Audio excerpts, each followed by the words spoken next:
All right. Hi, everyone, and thank you for joining us today. I am Jamie Austin, Director of Exhibitions and Public Programs at CCA. And today we'll be talking about opportunities to connect curriculum with the CCA Exhibitions program.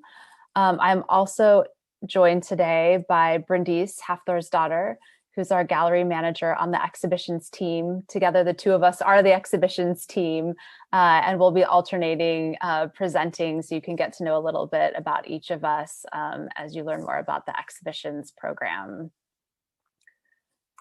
So just a high-level overview here in that the CCA Exhibitions program, really our mission is to foster meaningful dialogue among visiting artists, students, faculty, and the local community. And in a more typical time, we have a robust schedule of more than 150 talks, exhibitions, and events each year. That's changed a little bit with COVID in our remote environment, but we've still been able to replace some of the physical exhibitions with online exhibitions and with additional sort of workshops and lectures and other student town halls and programming like that. And we really want to support curriculum and create vibrancy. And now I put campus in quotes, but we really want to create connect points for students, for faculty, with local artists and beyond, and try to foster as much community as we can in this moment when we're all remotely. But in more typical times, we operate 3 galleries on campus. We have the CCA Hubble Street galleries in San Francisco and the Oliver Art Center and Isabel Percy West galleries in Oakland. And we also lead initiatives such as the Creative Citizens in Action initiative, which we call CCA at CCA. So Creative Citizens in Action at CCA, which we'll be talking about today, as well as the commencement exhibition and other curricular exhibitions throughout the college. So we kind of work with all 4 divisions with every, program, department, and staff group, which is really fun. So our high-level agenda today is our introduction, talking about some of the opportunities for faculty and connecting with CCA exhibitions. And then really the bulk of our time will be spent answering your questions, talking about ideas, and discussing the CCA at CCA faculty microgrants in more detail. So I'm going to go back and forth between the presentation and then also showing you some of the resources that are available just within, let's see, I'm just going to get out of presentation view, in Portal so that you can find things later. So if you look in the Essentials tab and come down, here's exhibitions, and this is the landing point for everything that you need to know about what we do.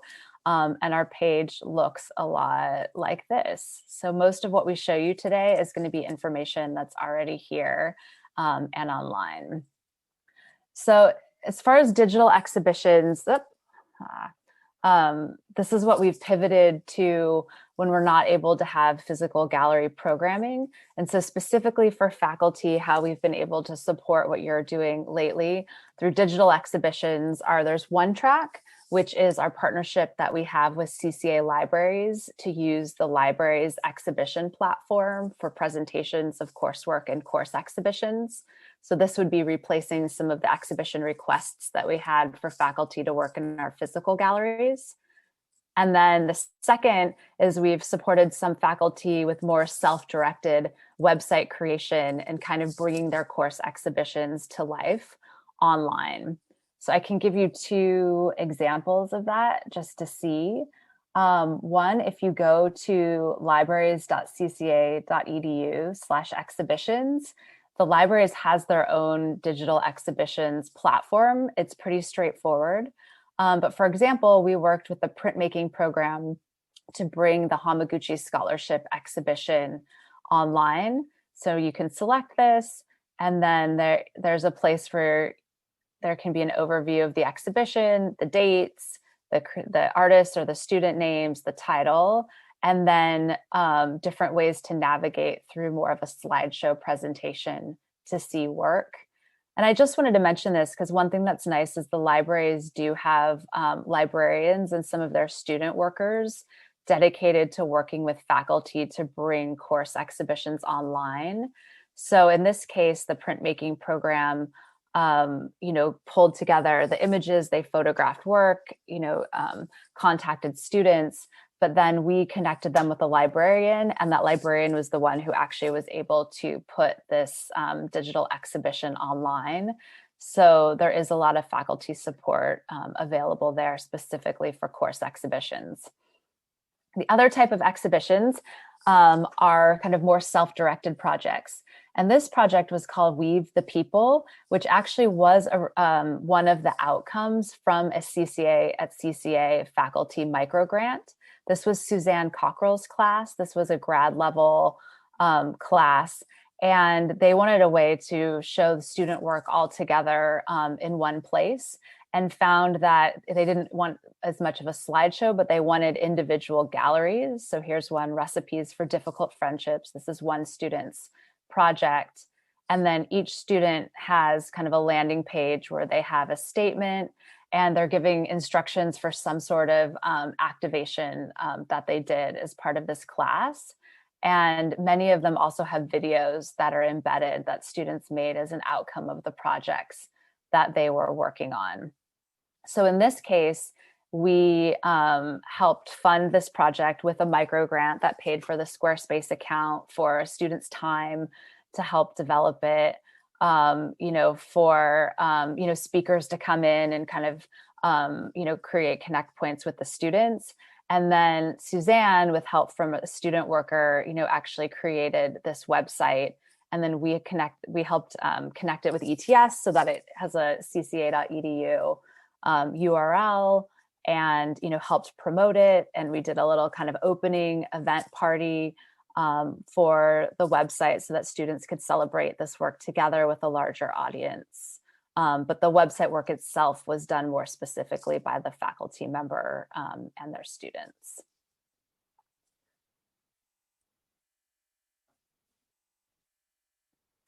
The next thing I wanted to make sure that you were aware of is a newer program that we've launched called Rewind, Review, Respond.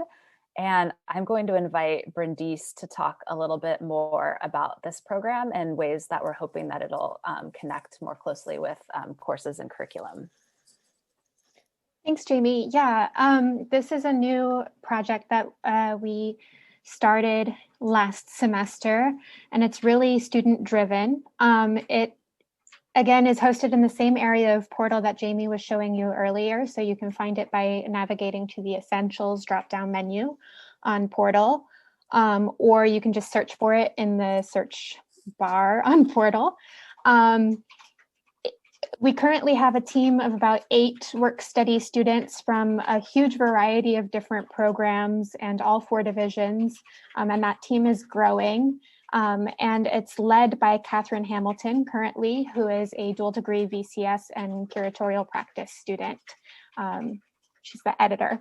And the team essentially is paid to attend events at CCA and respond to them. And the idea behind this is to sustain critical conversation about all the events that faculty and various departments, as well as our department, are organizing throughout the semester. And create opportunities for student conversation about these works. Generally speaking, in the past, the responses have been short form reviews, 2 to 3 pages, but we're looking at expanding the different types of responses that the students create to make opportunities for audio and visual responses as well. And the emphasis is really sort of archiving the events, summarizing them, but then also speaking about what makes the events meaningful or important to the students.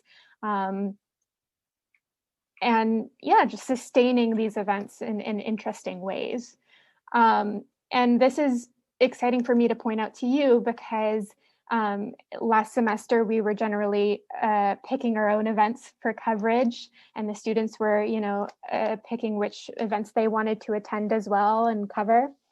But we're really excited to have members of the CCA community sort of nominate events for coverage as well. If you know of any events or are organizing an event yourself that you'd like to amplify or sustain conversation around, please do let us know, because I think the team would be excited to cover it and add it to this forum.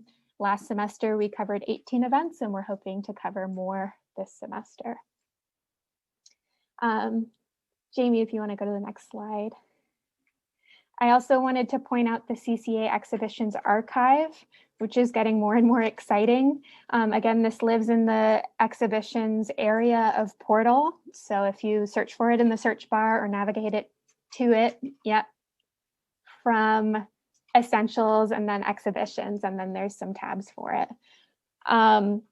We have this is the generalized exhibitions archive, and it contains links to installation images of exhibitions that took place in our physical galleries from 2015 onwards, as well as recordings of several events from 2018 onwards, artist talks, panel discussions, and our inaugural BFA thesis conversations from last semester, etc. And then we also have a separate page that's dedicated to creative citizens in action related events. And that has more than a dozen recordings of artist talks, town hall style things, really rich generative events that you are more than welcome to watch and for your own enjoyment and edification, but also you're more than welcome to work it into your curricula if that's appropriate. I think it's really interesting to look through if you're considering applying for the grant as well, because these were a lot of the sort of public outcomes of the faculty projects that we were supporting via the grants.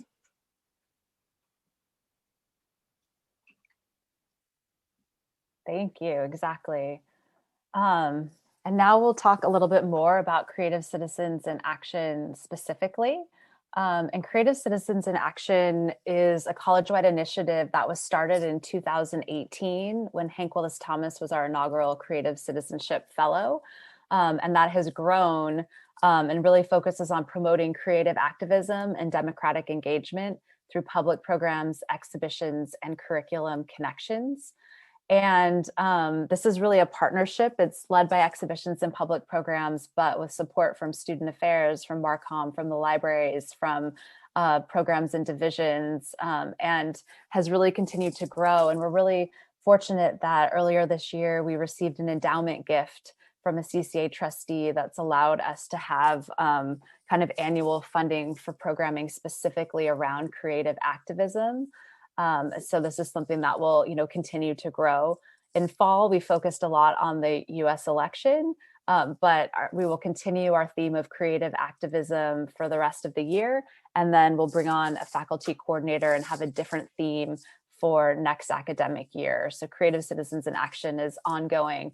And one thing we've been able to do in this time of COVID, thanks to this endowment gift, is start a faculty micro grants program. So fall was the first time that we did this, and we gave out 10 faculty micro grants. And this is one of the main ways that faculty can get involved in this. I'm going to show you the page, because I think, let's see if we come, too many windows. Let's just go back one to Creative Citizens in Action. This will kind of give you a sense of the scope of the program, and that could help a lot if you're thinking about a micro grant. We have a great video on top, which was developed by our CCA student fellows toward the end of the year, thinking about the idea of community. But down here in this section, we have a lot of information about the artwork campaign and about different events and opportunities. I did want to just click on the events section. Because in fall, we were able to present 27 events as part of our Creative Citizens series. And a large number of these were faculty micro grant projects. So for example, this Dio Gandhi program was organized by Vreni, Michelina Castillo, and she decided that she wanted to have really short format, 30-minute long talks during her course time, but that were also open to the public. And so we were able to help her plan those. We recorded them. They were online for a specific period of time. And so students from other colleges, she also teaches at San Francisco State, they joined us, and other people could come to what normally might have been a course only event. And we found these experiences of kind of opening some of these course events up to a larger group of the community really meaningful. And we did have really strong attendance throughout a lot of the CCA at CCA events. This voting story exhibition, I think, is worth pointing out, that goes along with a virtual event of what is your voting story. This is another example of a CCA at CCA micro grant that went to Aspen Mays in the photography department. And for this one, she had a colleague who was teaching at Georgia State University, and they wanted to create, specific kind of interactions from students between CCA and Georgia State. And so they actually matched students up who interviewed each other about their voting stories. And then the students also created work based on that. So this was specifically kind of connected to civic engagement and voting. And then we helped them co-host an event with SF Camera Work, where all of the students presented their work and were in conversation to one another. And it was such a rich conversation. The student feedback was that they felt like artists for the first time because it felt like an official event. And I think, the CCA students really learned a lot about what voting was like in Georgia, particularly for students of color. And that ended up factoring so much into our whole election with the Georgia runoffs. So that was just a really interesting learning point for these students. And in this case, we helped with speaker fees for Chanel Stone, who's a CCA alum, to come and moderate the program. And then we also funded the printing of a publication that contained student work related to this project. That was part of the grant. Let's see.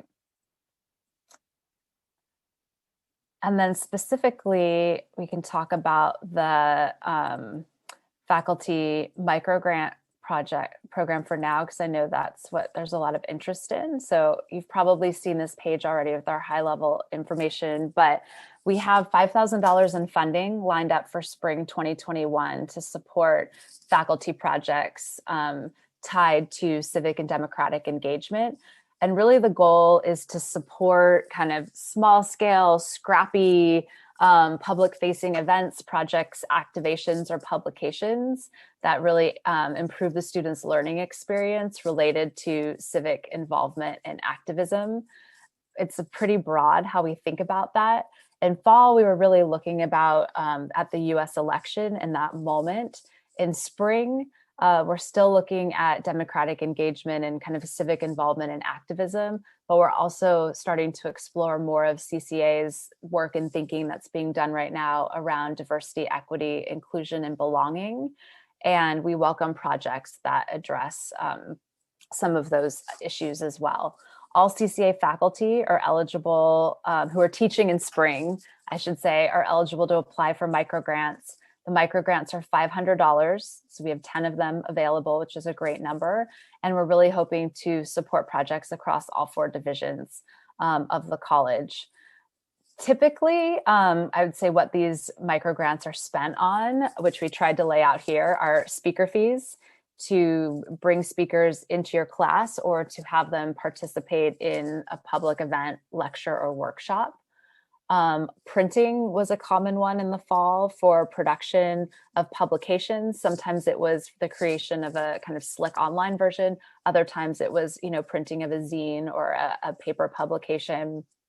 Sometimes it was even printing of posters and postcards that students could distribute. And then the third was materials purchases from places like Arch or Blick or Amazon that can go to faculty, although students cannot make or purchases or be reimbursed, which is good to just to remember. And, part of this also, we're here to help. Our goal is to really build out that Creative Citizens program series via these microgrants and projects that faculty are working on with their students. The other thing I just want to point out before we do some questions is, let's see, get back here, is that we're also collecting information about courses that connect with creative citizenship. And so, for example, in this courses section, here we list fall 2020 courses connected to creative citizenship that have been tagged with a creative citizens tag in Workday. And we're updating this list right now to include the spring courses.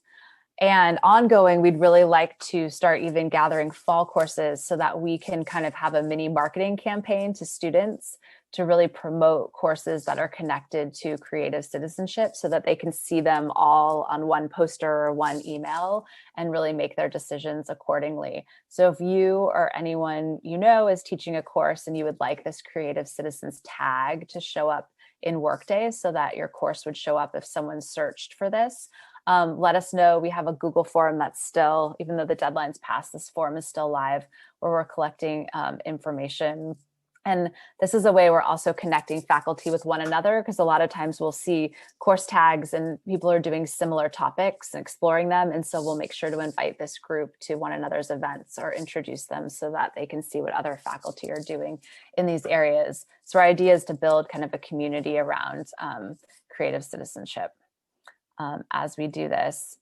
And then I can share this presentation with each of you directly afterward. And I have all of the links to what we talked about here. Everything can be found via portal in that way. And mostly we just want to make sure that we answer your specific questions so that you get the information that you need.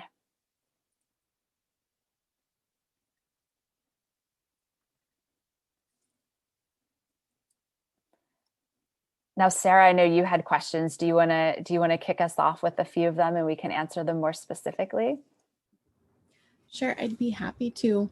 And I'm just so grateful for all this work that you're doing to connect our community together, because I know it is extra important right now. And I feel like sometimes once we've got sort of the technology of the classes working and students logging into Moodle and like things running along, sometimes I know the gap that we can start to feel is not feeling a sense of community. So I'm so grateful for what you're doing and for everything you just shared in this presentation. I guess, so I have some really specific questions. Maybe I'll start with those. I noticed on the portal page that you said that in terms of speaker fees, we should be thinking about sort of taxes and additional costs that might be associated with speakers. Should I be trying to figure that out as part of my proposal? No, I think, I mean, proposals are just that, they're a proposal. And so we really see it as a starting point and something that likely will change slightly over time based on, feasibility. So at this point, we say just make your best guess. The reason we just put that in there is because we did have quite a few challenges with this issue in fall. I think because the beauty of Zoom is you can invite anyone and everyone to participate in your event. But then what that also means is, people from, needed wire transfers and had different, visa statuses and this sort of thing. And there were some surprises of how that factored in. So we just wanted to let people know that that is part of the budget and we will work with you on that. And we will be your middle point between the business office, but we're just trying to be really transparent about what can happen sometimes so that we can try to ask the right questions in advance. But if you're just giving us a list of the people who you think might come to your class, don't worry about it. Great. Okay. And I guess this sort of folds into that. Do you need to know the specific names of speakers now, or sort of a general category of like one thing I'm thinking about with my class, I'm teaching a graphic design tools class. And I'd really like for us to be able to visit with studios that are producing types of graphic design or printing or photography or screen printing. But I may not know the exact studios yet. is it okay if it's sort of a general category with maybe some people confirmed, or do you want exact confirmed folks at this point? I mean, I think tell us what you know. I mean, I will say it's going to be a stronger proposal if there's names in there than it would be, it's like one tact you could take is like, we will have 5 different international studios come speak with our students.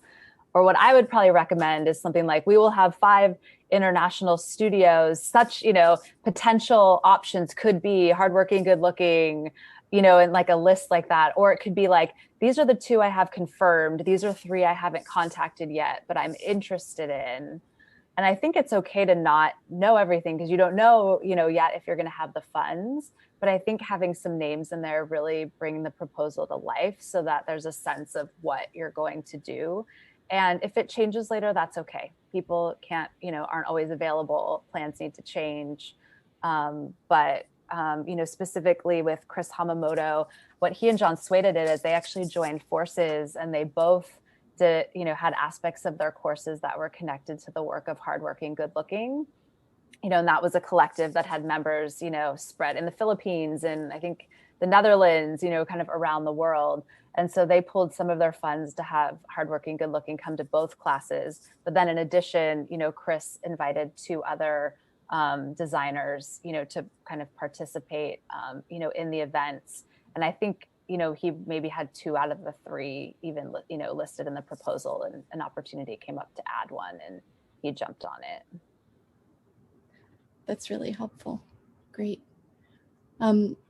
The other question I had was about printing. So do you have a list of approved vendors? I saw that Blurb was one of them, but are there others I should be keeping in mind? We have a list. I would say at this point, if you write kind of what you want to do, that's helpful, and we can figure it out. There's places like Blurb aren't technically approved vendors, but there's ways we can use like a CCA credit card to purchase things from them. But then we also have other vendors such as ARC. We even added the one that Aspen and Nelson used for photography. We were able to add a vendor who, was giving them a really great price for what they wanted to do. So we do have a list, that we can share. So don't feel like you need to research that unless there is like a very specific printer you want to work with for some reason. We can often get them added, but it is a multi-week process to do so. So it's just something we need to know about in advance. But all purchases go through our department. We can't, reimburse anything. So therefore we're there every step of the way to help, negotiate that with the business office. Okay.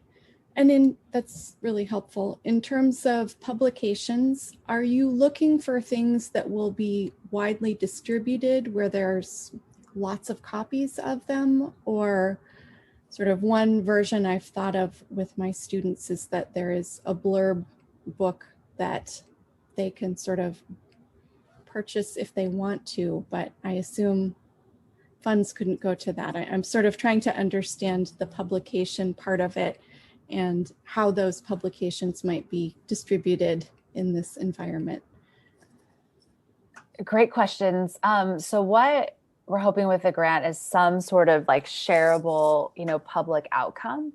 So when it's come to publications, like we don't expect a large, just with this budget, you're not going to be, printing hundreds of copies of publications. So different people did it different ways.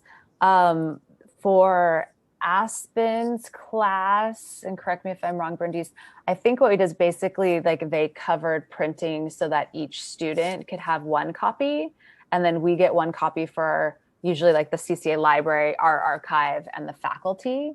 So if we did that, we were asking, ideally if we could have a copy that CCA could keep, either us or the library as part of it. And then they went, largely to students. Others, I think Steve Jones for his publication did something more similar where they created a Blurb book.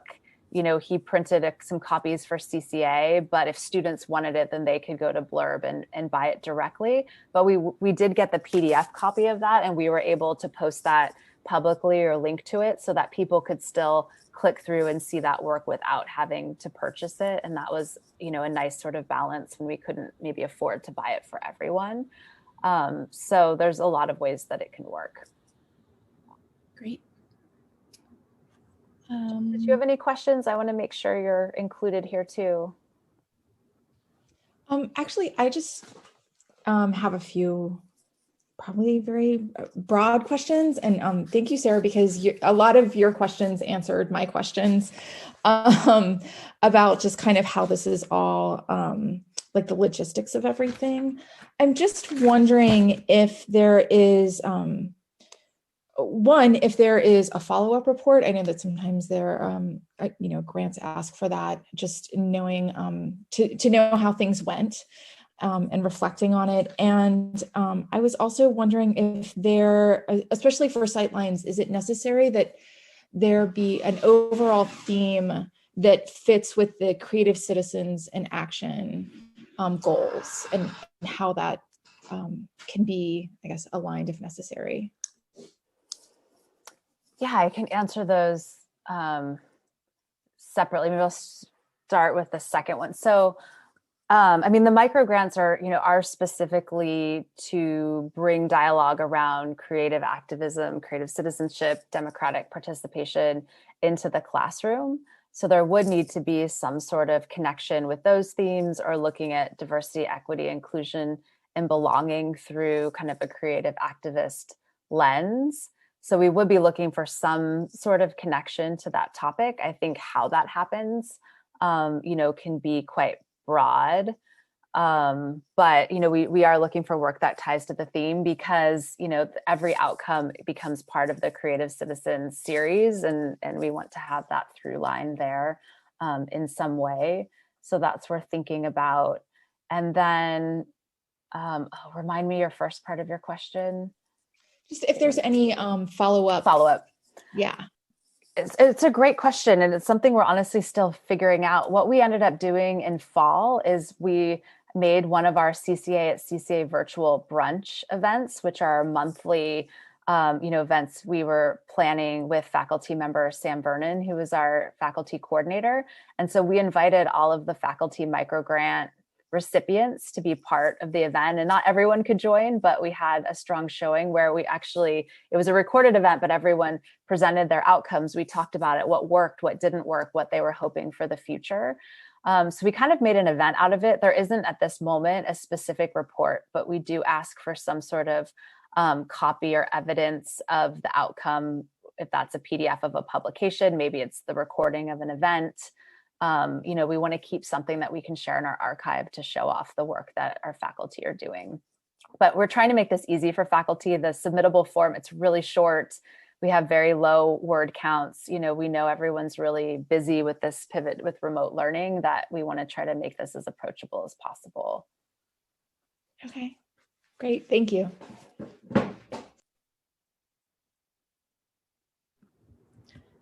I have one other question. Does it need to be tied to a course? Maybe that was covered and maybe I missed it, but I'm thinking one way I'm also looking at this is I work with our student graphic design club, and they're interested in putting on events. And would it make sense to tie this to a student club, or should it be tied to a course? I think a student club would be okay. I mean, all of our grants for fall were tied to coursework and to student involvement that way. But that said, I think student clubs also, have a lot of, flexibility. I would say with a student club, we would definitely want strong faculty oversight, or a faculty point person who's, really managing that. I think that's, we've seen a lot of success of projects tied specifically with courses. And I think some is because students are in those courses and, they know they're being graded and they have to, do the work and kind of show up for events. And so it's a way to ensure student engagement. But I would say if you or another faculty member were part of, leading a student group or working with them, and you felt like they, hit that level of high engagement and they were strong students, we would definitely, entertain that proposal. It's just the money can't go to pay students or reimburse students, or so we just really need that faculty member to be the kind of point person still. That makes sense. Yeah. I'm the faculty advisor for that club, and it's been a little dormant, honestly, since the pandemic started because there was so much going on. But I just heard from one of the students who said, I want to hold events, and it's hard to turn down a student who's interested in that. Yeah. That's great. I would also say, I mean, if there's students who want to do events, I mean, separate from the micro grant is almost what I would recommend. That, you know, one of our emphases this semester is, you know, to cultivate student engagement and student-led events. So we do have a growing group of students we're working with to plan some student town halls.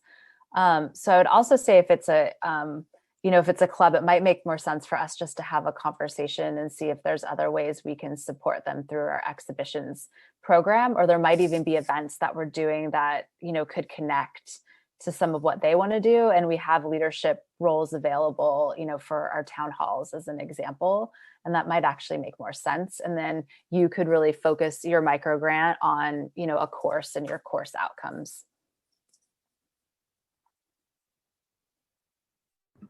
That makes sense. That's really helpful.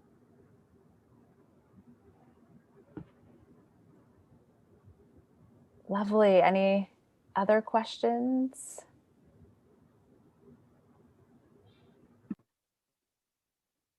And you're also welcome to reach out to either of us, you know, via email or offline if there's further questions. My email is jaustin2 at cca.edu, or Brindis, BRYNDIS at cca.edu. If you have really specific questions that you want to ask, or as you're working on your proposals, we're happy to do that. Jez, just so you know, Jackie Francis did receive one of our CCA at CCA micro grants in fall that supported the Joshua Myers lecture. That was a partnership between VCS, Wattis, and us. So in that case, it all went to a speaker fee. But you know, we have worked with VCS in that way, and you know, are happy to have more conversations with you. Excellent, thank you. Yeah, Jackie's the one who referred me to this, so. That's great. Jackie's so good at that. And I don't know, Brindis, did you have any other thoughts for Jez knowing about Sightlines and VCS so deeply? Well, I don't know what the timeline of Sightlines is nowadays. I graduated in 2016, but if we can, we collaborate with programs across the college to sort of highlight end of year events and projects on cca.edu and social media, for example. And I know that isn't tied to funding, but it would be really fun to get more eyeballs on Sightlines in some way. So that's a conversation that we could have sort of separate from the micro grant if you want to. Okay, yeah, I would love that.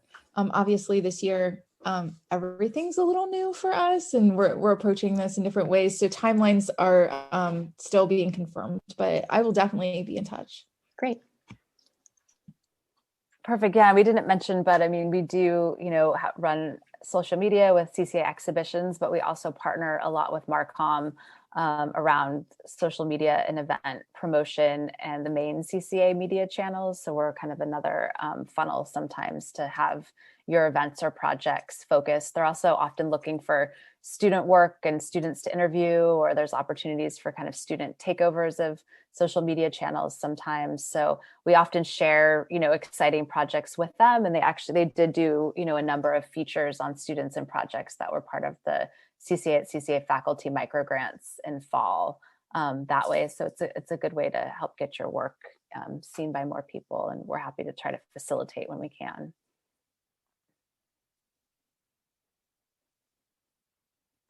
Lovely. So with that, I'll let everyone get back to their busy day. But thank you, Jez, and thank you, Sarah, for your time and your questions. Thank you, Michael, for setting up the meeting, and Julie for being here in support. And we're just excited to create more opportunity for faculty, students, and local artists and designers to connect with CCA and get their work out there. So thank you for everything that you're doing.